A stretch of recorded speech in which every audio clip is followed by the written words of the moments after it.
Lonnie Love thinks that all black men cheat. Tiffany Haddish and Chingy are beefing, and Moneybag Yo has rules for his money. All of this and more coming up on After Breakfast Club. Stay tuned.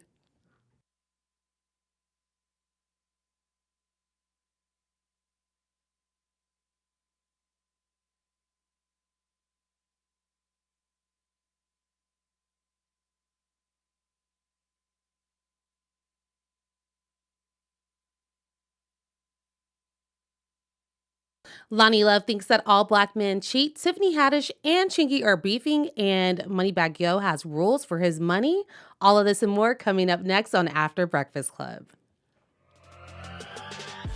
You're tuned into Black Hollywood Live, the world's first digital broadcast network devoted entirely to urban entertainment and pop culture. Tune in right now. I'm looking at it, Chris.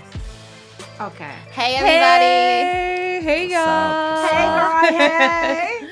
Hey, guys. Welcome to After Breakfast Club. I'm your host, Ashley Bowden, and I am in studio with my lovely co-host. I have Kitty Kaboom. What's up, people? The radio veteran. Something like that. Yes, Good yes. to be here. You're actually going to be rounding up all of the donkeys tonight for Donkey of the Day. Yes, girl. Looking forward to it. So excited. And we have Miss Adeze. Hey, everybody. Who is a Jersey native. Yes. And been in radio forever as well. Listen to the Breakfast Club since the beginning. Okay, yep. And you are going to be spilling all of the tea on the rumor report. I sure will. Yes. And we have Mr. Kenneth Ware. Yes, representing the men on this panel. Yes, we need that male perspective. Yes, definitely. And you're actually going to be in a live chat. Yes. Responding to people, engaging with everybody. So make sure you guys tune in and speak comment. up. Let us know what your thoughts are. We Speak. are listening and responding. Mm-hmm. All right, you guys. So Lonnie Love thinks that all black men cheat. Girl, bye. I know. Moneybag Yo has rules for his bag, for his money. Yes. Yeah. Yeah, we'll talk about that.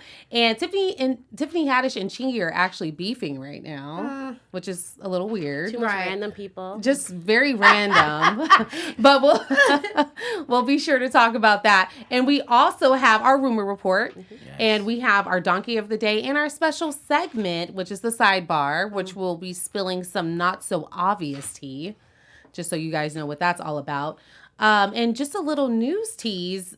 Charlemagne gave DJ Envy a very special Christmas gift. present, yes. So Adeze is going to be telling us all about that, right, Adeze? Yes, I will. I am excited to hear. What are y'all's overall thoughts on this week's episodes?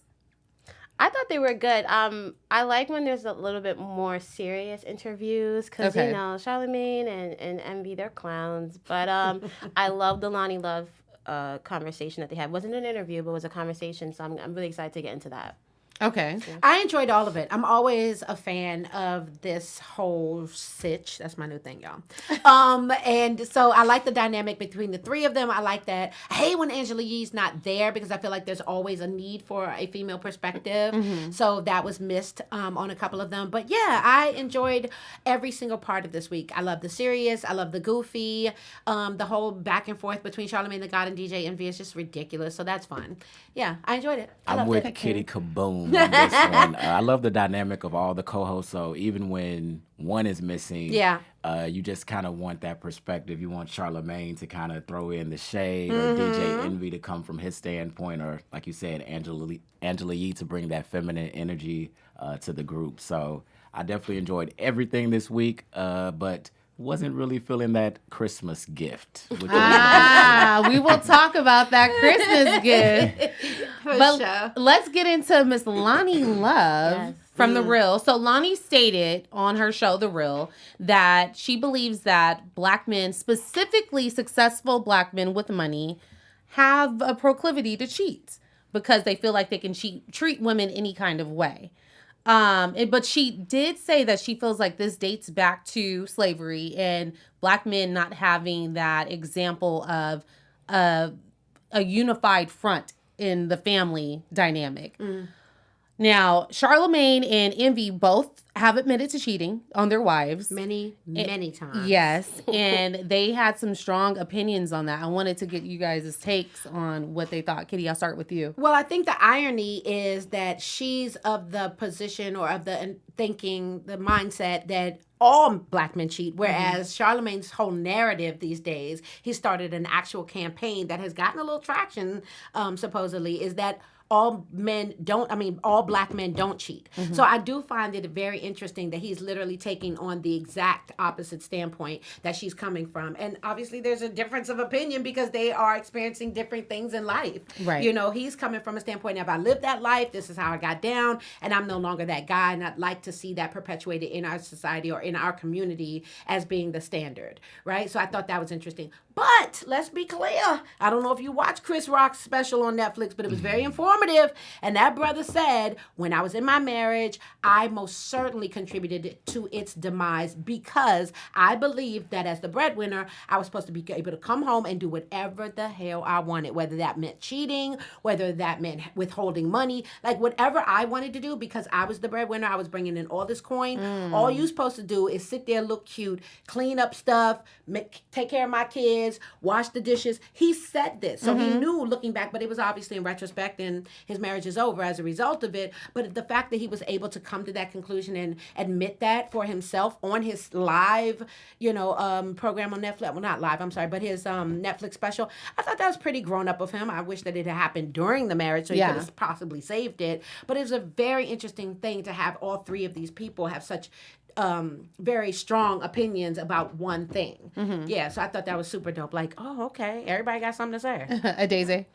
I was really shocked that Charlemagne took a very mature standpoint because we saw in the interview, it started actually with Kevin Hart and his special on Netflix saying, he didn't have the right people around him to stop him from doing foolery. And then Joe Budden commented on Kevin Hart's situation where he was saying, well, I've been there where you've been busy and you can't go home to your wife. And so I understand that pressure. And Charlemagne really took a good stance. It's not about being busy and it's not about not having the right people around you. It's about you making a choice and it's a bad choice. And I was just like, wow, look at Charlemagne, who is the most immature person I ever witnessed in life. Yeah. Really take responsibility. And I think that came from a real situation because, like he said, he admitted to cheating on his wife and he understood the hurt that he committed on her and he'll live with that forever. So I think the reason why he took such a mature standpoint is because he knows what he has done and he knows that there's not any single external factor that caused him to step outside of his marriage but himself. So that was good. It'll be interesting to get a male perspective on this. Mr. You better say the right thing now. Uh-oh. But no, I definitely think that it was very grown up and mature of Charlemagne and even DJ Envy in the past. They've owned up to their mistakes. And with this, I think that Lonnie, it was a bit unfair just to label all black men as cheating because you can also say, I would say all people cheat. Man, female, white, animals. Black. Yes, rich, animals. poor. Yeah, rich, poor. You got exactly. With the rich, poor, you have the men or women that have access to everything that feel like maybe Chris Rock, like, hey, I can do whatever I want to do. You also have the people on the lower end who may not have much, and they still out here in the streets acting crazy and acting up. So from my experience, I would definitely say that I think it was unfair what Lonnie had to say, but I appreciate Charlemagne doing his grown-up duties and being mature about the situation. Okay, all right. So what I thought it was interesting how Angela brought up the statistic in the survey that was taken. She stated that 25% of black men admitted to cheating on their wives, and I think like 20% of white men admitted to cheating, and Hispanic men were on the lower level of the spectrum. But that survey didn't prove to be solid, in my opinion, because it was just contingent upon people actually being honest. Exactly. So it's like, how do we know that these people are actually being honest about cheating? And how do not everybody participated in the poll? Exactly. You know what I mean? It didn't take a poll of every single man in America. It only took a poll of people that decided to be a part of this conversation. Yeah. And I could see someone saying, you know what, I'll go ahead and participate in the survey, but I'm not going to spill all of my tea. I'm just not going to do it. Yeah. So I didn't think that was really a solid survey. And I really didn't take that much credibility. But anyways, I completely agree with Charlamagne on cheating being an ego-driven decision. No question.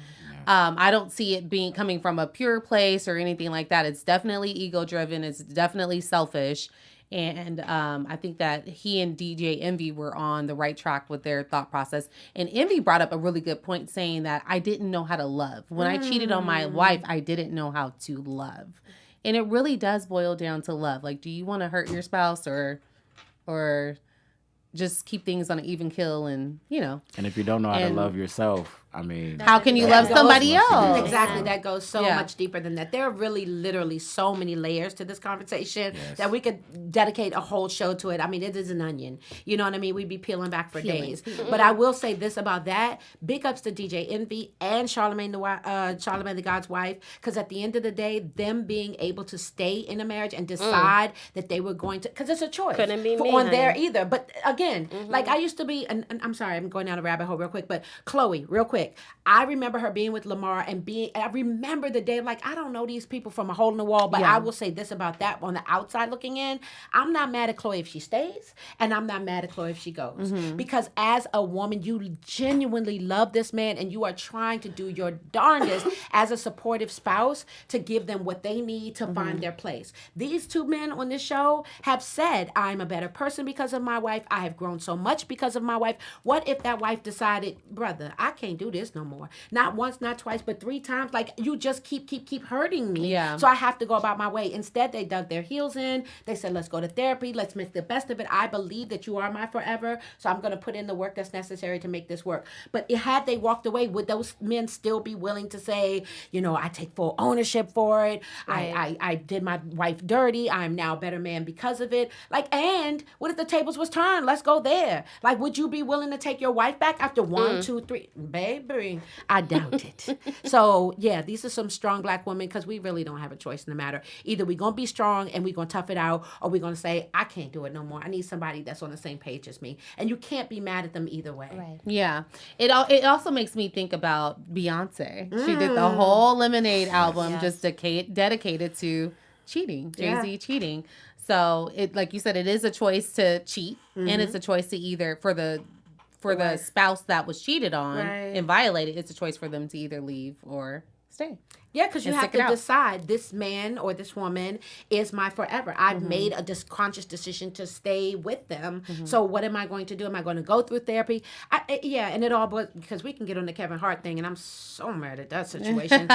But anyway, that's not what we're talking about today. We'll get back to that. Another day, another time. All right, we're going to get into Moneybag Yo next. But before we do, Daisy, you have a special announcement for our network, don't you? Yes, I just want to say thank you for tuning in to Black Hollywood Live. Thank you for tuning in to the After Breakfast Club after show. Please come onto YouTube. Tell your friends to come onto YouTube and like, comment, and subscribe, and let us know how we're feeling here.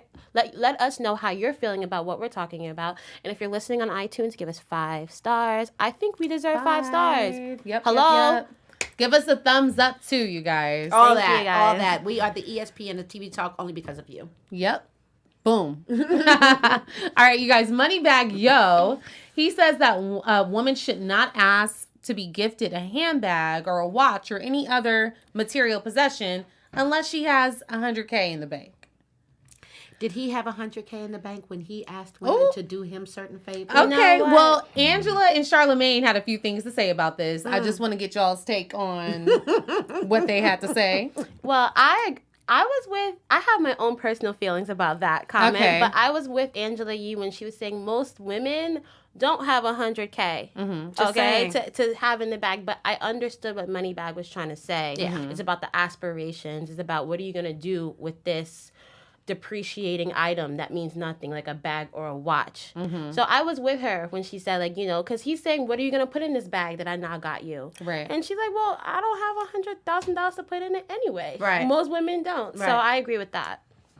I'm not mad at that at all, and I love Angela Yee for pointing that out. Excuse me. The issue that I have with Moneybagg Yo is it's very easy to say that with a lofty thing to share if you're in the position that you're in right now, right? Like when you were struggling and you was trying to be an acknowledged and celebrated rapper, did you have $100,000 to put in your wallet that a woman might have bought you? You know what I mean? I just don't think that he's coming from a level playing field. I get it. The sentiment is acceptable, and not only is that, it's celebrated. I like the fact that you're encouraging us as women to get our game up. Why ask for a watch when you can ask for money to be put into your business or to grow your whatever journey you're on? Yes, but did you even know this language or any of these aspirational, lofty ideas prior to your making it big? He's speaking from a privileged place. Exactly. So it's kind of, I just feel like you're talking down to women, and that's not okay. Yeah, I believe it's very arrogant of him to say that if a woman doesn't have $100K that, you know what, I'm not going to give you this. It's like, wait, what?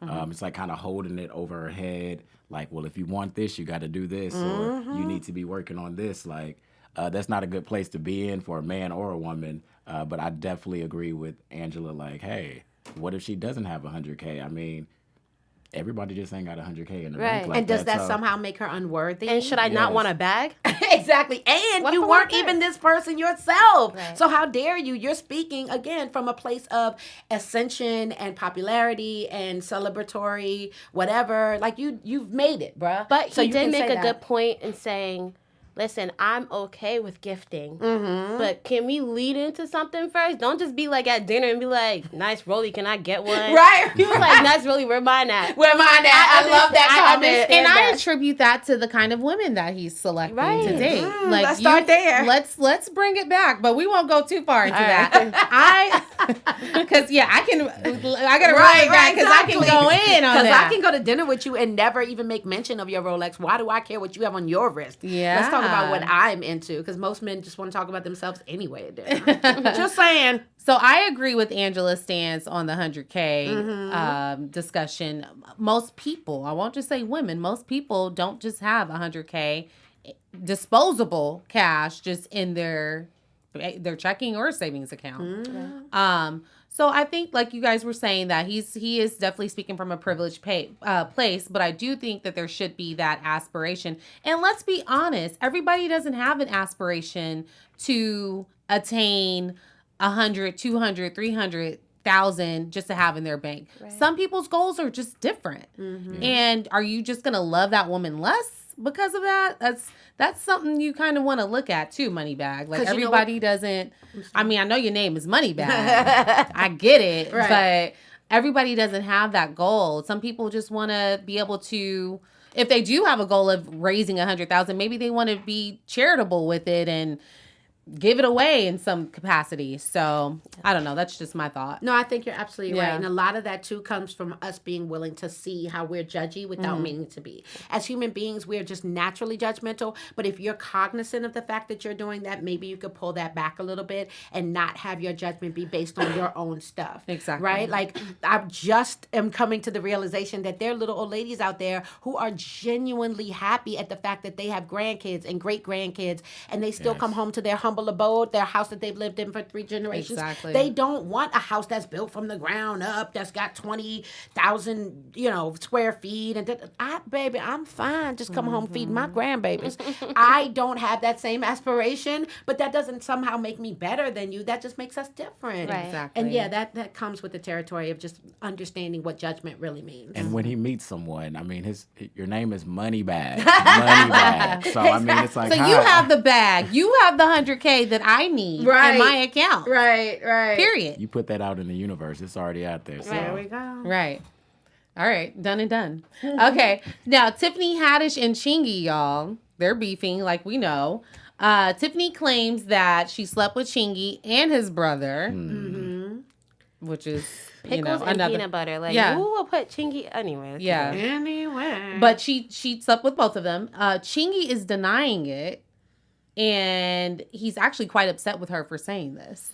Now, we kind of watched their exchange during the interview. It was kind of lighthearted. Nobody was really taking it serious. So I want to get you guys' take. Can I go first? Of course. Okay. Go ahead, girl. I'm just going to say this. I just felt like it was a bit of a double standard that it wasn't taken serious that Chingy had a problem with her disclosing this information, for one. For two, he thinks that she's lying about it. And I feel like if a man was lying, if the tables were turned and a man was lying on a woman's... Speak on it. Sexuality in any way, it would be a problem. And I'm only saying this because Angela, Envy, and Charlamagne kind of just skated over the situation and didn't really check Tiffany on it. It was just, haha, funny, Chingy will be fine. Like, no, this man is a human being. He has feelings as well. And I think that she should have been checked on it. If she was lying or not, that doesn't need to be disclosed. He doesn't want his private part business out there like that, and it should be respected. I was kind of surprised that Angela Yee didn't do that, because that's usually her steez, right? Like, she usually comes from that standpoint, like, wait a minute now, let's not have a double standard. If it's good for the goose, then it should be good for the gander. So let's have, a genuine, mature conversation about that. So I'm kind of surprised that went over her head, or that she wasn't willing to make that point. But at the end of the day, his feelings ain't for real hurt. I'm sorry. I refuse to believe that Chingy was in his feelings about it. I think that he just didn't want his business, as you said, put out there, which is totally understandable. Yeah. That is his business, and it shouldn't be spoken. And the fact that she screwed his brother, too. Yeah. Had that been a guy, it would have been a whole thing. Yeah. So, I thought that was interesting. I think it's more so, like, I feel like they skated over it because Charlamagne has a personal relationship with Tiffany. So that's probably why he didn't say anything. And also, because this is what we expect from Tiffany, because she's a very open and boisterous person. I mean, she tells her own business, she'll tell your business, and she's just so open about it. So people expect that from her. There's no shock factor. Had it been, let me see, I don't know, someone opposite her, like maybe Megan Thee Stallion, who's new, you don't really know her business, and she seems to keep her business on the low, and she goes and out, she's like, yeah, like 10 years ago I had sex with Chingy. Everyone would be like, whoa. Right, what now? Throw it back. But because we hear this from Tiffany every single day, it's somebody else. She could have said Eddie Murphy. We would be like, oh, really? So anyway, right, so I feel like that's why I skated over it. But I agree. I don't think it's right. Not only did she say she slept with the brother, she said, oh, the reason why I slept with your brother is because you slept with my homegirl. So you're throwing the homegirl, the brother, and him, and his mom and his aunt. Like, that's a lot Selling of people. everybody's business. Throwing everybody under the bus, around the bus, on top of the bus. It's her thing, I guess. That's probably why. I guess. It was definitely a double standard. And Chingy, I mean, he kind of played it cool or whatever. Did he? He kind of did, but you said that, like, his feelings probably wasn't hurt, but it's like, nah, his feelings. I think they were. It definitely could have been hurt. And I think if Tiffany was a new comedian, people would say, oh, she's clout chasing, trying to bring this up about Chingy.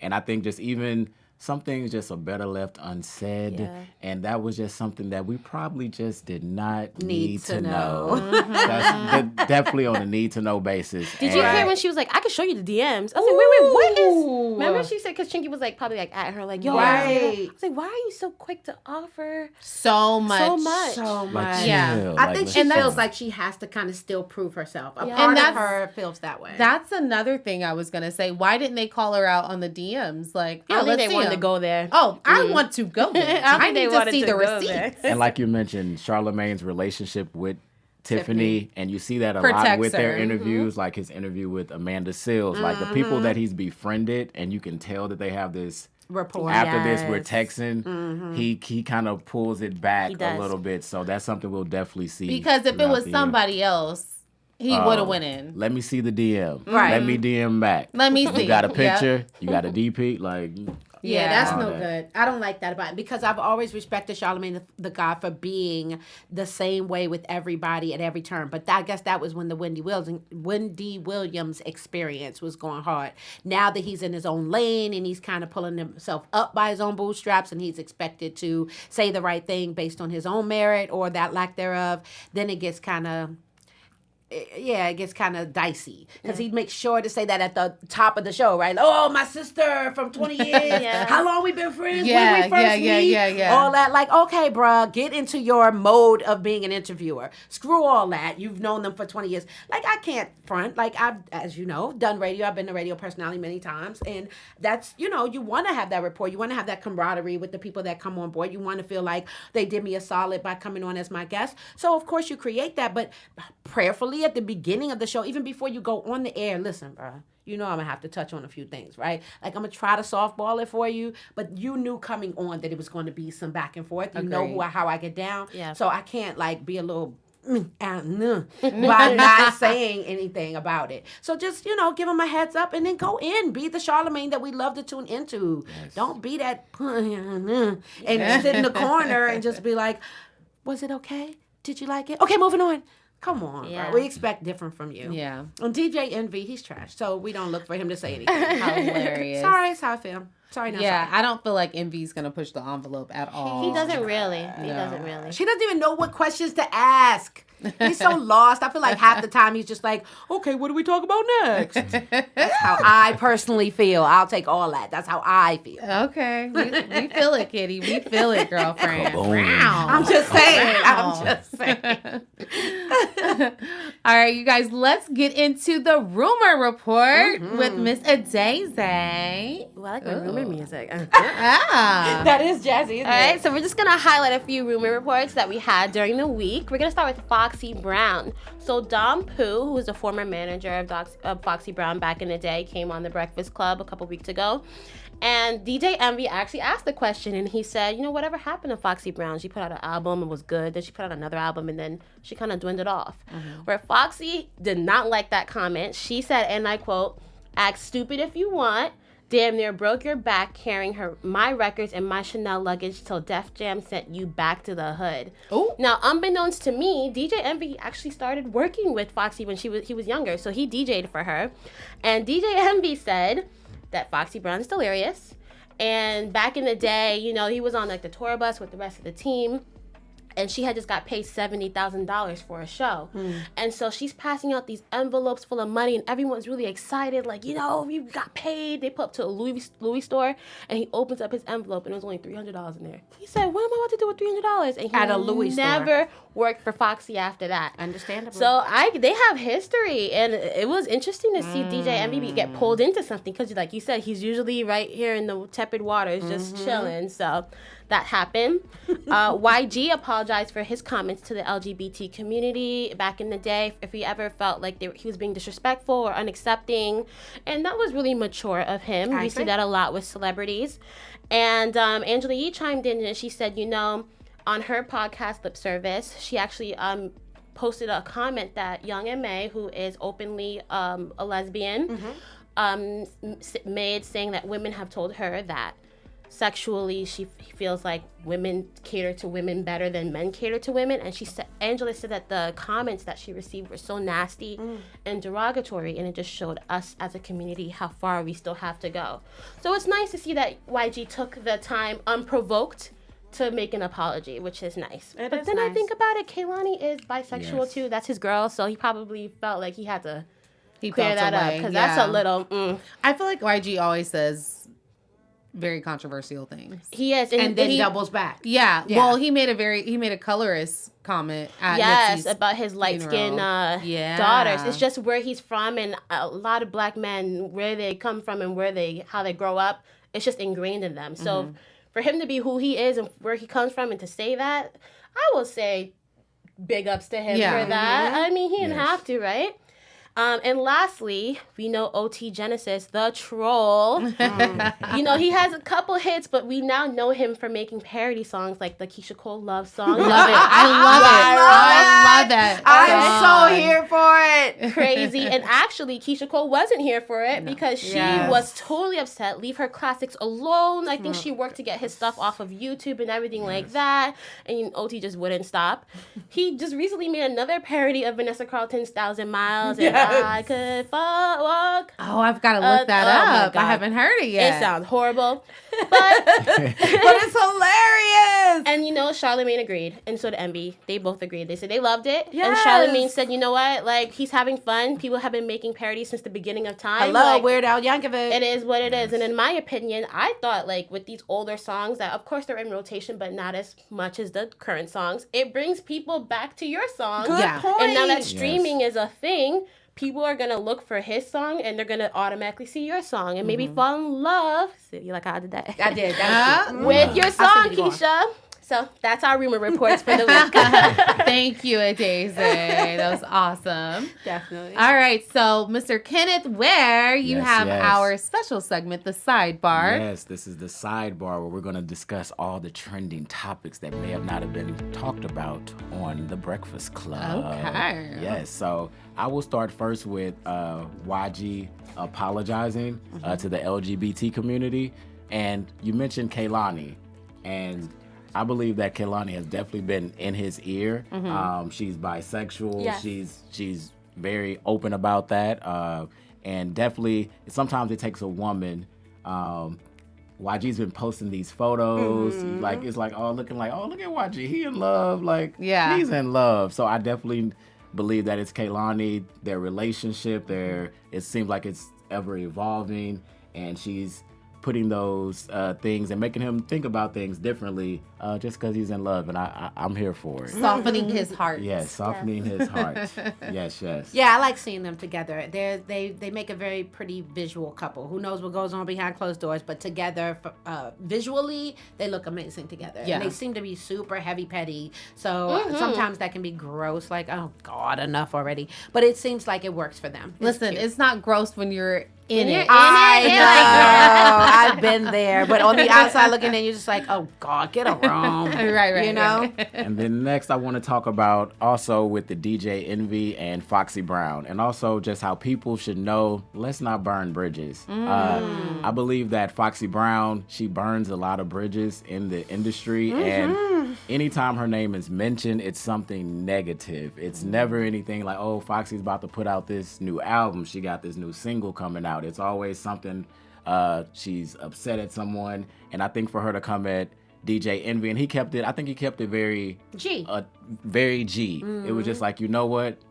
I could go in on you way more, but I'll just state the facts, what happened. And you know what? I wish her the best. So I think that's an important lesson for everyone to know, like, let's not burn bridges. Because you never, that probably was 20 plus years ago. Right, and literally. Now I think that was an opportunity for her to go on the show. Right. And to, that was, you could have connected and did something positive versus having this negative reaction from that. It seems that some people never learn, though. You know what I mean? That's kind of her steez. Like, that's what she's built her career on, which is unfortunate because she's had so many great rapports with so many big people. Remember when she was on the cover of XXL along with, not 50, who's our man? You know what I'm talking about, Jay and LeBron James. And like this whole, that could have been an amazing was that girl. sitch.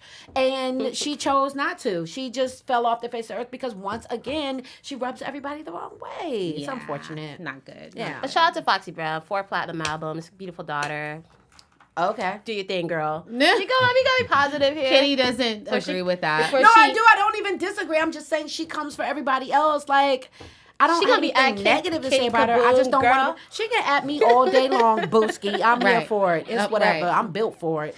Kitty rounds up the donkeys, which is why she is going to fill us in on who our donkey of the day is. So the donkey of the day for the week for thank you very much. The Breakfast Club this week is a woman named Natalia Escudero. Oh, I love how you did that. That was so racist. I'm sorry. Take it all back. Not the pronunciation of her name, but the little. That's not right. I am super excited for this woman first, and then I'm super disappointed for her last because it appears that this lady went on the air. She is a news personality. I believe she's in Florida. I want to say I should have my facts in front of me. I don't. And the bottom line is she won the lottery, right? So she went into it with a lot of other people. She paid her money and they got a huge payout, which is beautiful. But unfortunately, she did not read the fine print. So she was on the air. Her colleagues are in the studio. They're having a live feed with her. They're asking her, how do you feel? What's going on? You're super excited too. Because then she finally shared like, yeah, I'm excited because I won too. Like I'm a part of this celebration because I'm getting money as well. And they were like, oh, well, who knew? Like, congratulations. So you'll be into work tomorrow, right? And she was like, oh, no. I will not be there. Not only will I not be there tomorrow, but I ain't coming back at all. I quit. So she literally quit her job on the air as a result of winning this lottery. Turns out, homegirl only got $5,500. Oh, no! That is the tea. What? She thought that she had won like Goo Gob's millions of dollars. The total was millions, mama. What you don't realize is you went in with like 20 people. So by the time all the dividends came to pass, you literally are walking away with $5,500. Exactly. So I feel for her, but not really. Because you need to do your homework before you pull these punches. You can't just flex. And when you don't even know what you're... I mean, that's like... God sure knows how to humble you. Because even if you wanted to quit, you could have done it in a very professional way. And it is not that deep. It's not that serious. You could have given them people 2 more weeks of your life. Even a week. Don't do it on... She did it live to make a point. Right. You like, I'm out of rich, I'm out of here. Right. Like, I'm just so unhappy. You know how hard you must have worked in order to get that on-air position, only to throw it in their faces for $5,500? And had you put in your 2 weeks, Miss Lady, you would have learned that that's what you got and maybe been able to reel that back in time to keep your job. But no, Natalia, you want to be all in your feelings and think you doing something. So, unfortunately, you're doing nothing. And you're the donkey of the day. Oh, okay. Just saying. As my grandma would say, do it nicely. Yes. She did not do that nicely. No, but guess what? Nobody's being nice to her now. She's paying for it. She's feeling it. No question. She better make that $5,500 last. I'll see how with kids and rent and good luck with that. She's gonna have some noodles for the next few months till she gets it together. Yes. All right, you guys. So where can everybody find you on social media? And why don't you tell us first, my love? I'll go first. Okay, you guys can find me on Instagram at Miss Ashley Marie. Nice. My name is Kitty Kaboom. Find me on IG at KITTIEKABOOM. And you can find me on Instagram. My name is Adeze, and you can find me at number one, ADAEZE. I am Kenneth Ware on all streaming platforms. The photo might have the beard. The beard is gone now, so don't think that you're being fooled. No catfishing from us, y'all. All right, you guys, thank you so much for tuning in to After Breakfast Club. We will catch you next week. Ciao. Good night. Bye-bye. See us on the live chat. Yes. On behalf of our BHL staff, we would like to thank you for tuning in to Black Hollywood Live, the world's first digital broadcast network devoted entirely to urban entertainment and pop culture. Check out our Black Hollywood Live YouTube page for even more great programming and amazing content. And be sure to subscribe and like our channel when you do. I'm your BHL host, Nakia Monet, and you can find me on all social media at Kiki Boom Boom or at Black Hollywood Live. Black Hollywood Live, Hollywood redefined.